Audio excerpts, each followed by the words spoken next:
Pasanganmu mendengkur keras setiap malam? Atau kamu sendiri yang mendengkur tapi tidak sadar? Jangan anggap sepele. Mendengkur bisa jadi tanda bahaya yang mengancam nyawa.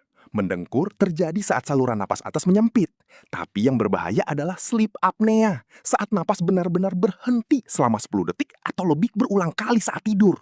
Sleep apnea yang tidak ditangani bisa sebabkan tekanan darah tinggi, serangan jantung, stroke, diabetes tipe 2, depresi, dan penurunan fungsi otak. Tidur yang harusnya pemulihan justru jadi sumber kerusakan. Tanda sleep apnea, mendengkur sangat keras, napas terputus saat tidur, sakit kepala saat bangun, ngantuk berlebihan siang hari. Konsultasi dokter THT atau paru di Halodoc sekarang. Hemat 50% pakai kode yang aku sematkan ya. Tidur nyenyak adalah hakmu.